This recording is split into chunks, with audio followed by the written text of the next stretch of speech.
Guys, हम आपके लिए एक सच्ची कहानी लेकर आए हैं, तो आइए सुनते हैं। एक गांव में एक लकड़हारा था। एक बार वह एक पेड़ के नीचे सो रहा था। उसके पास एक कुल्हाड़ी थी। उसकी जो कुल्हाड़ी थी वह अचानक खो गई। कुल्हाड़ी के खो जाने से वह बहुत रोने लगा। उस पेड़ के ऊपर एक दैत्य रहता था। वह ऊपर से उतरकर आया। दैत्य ने पूछा, तुम क्यों रो रहे हो?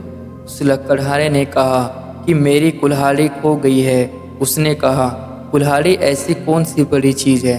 तेरी कुल्हाड़ी लोहे की है। लकड़हारे ने कहा, आपके लिए तो लोहे की है, पर मेरे पास तो पैसे नहीं है। मेरे लिए तो वह सोने चांदी से भी ज़्यादा कीमती है।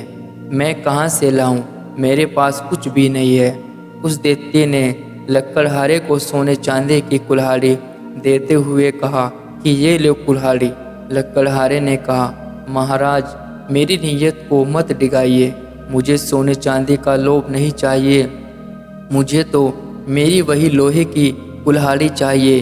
उसे मैं अपनी जान से प्यारी चीज़ की तरह रखता था, जो कि मेरा जीवन चलाती थी।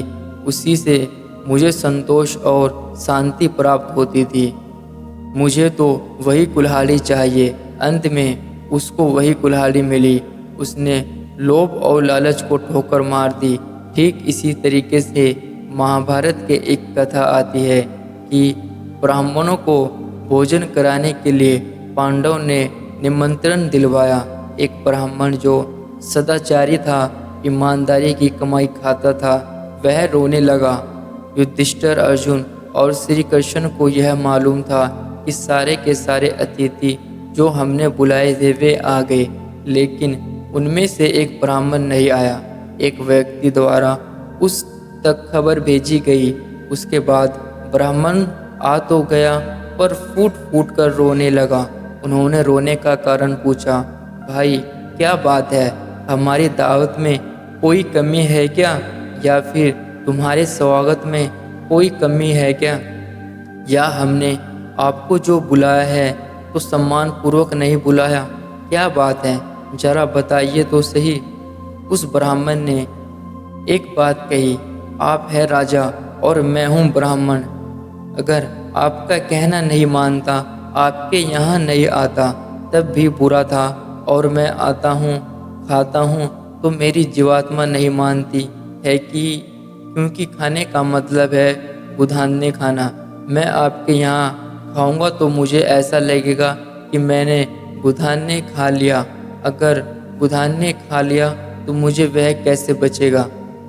मैं तो स्वयं अपना ही कमाता हूँ और खाता हूँ, और स्वयं ही बोता हूँ, स्वयं ही काटता हूँ, स्वयं ही अपना भोजन बनाता हूँ और अपना ही खाता हूँ। मैं दूसरों के यहाँ भोजन नहीं करता।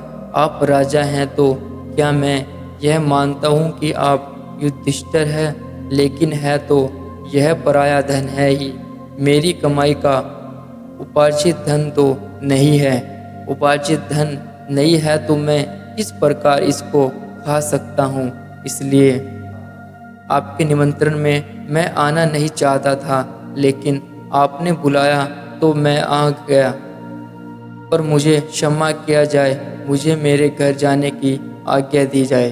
तो दोस्तों, कैसी लगी ये कहानी और इससे क्या सीखने को मिला, कमेंट करके ज़रूर बताएं। मिलते हैं नेक्स्ट वीडियो में।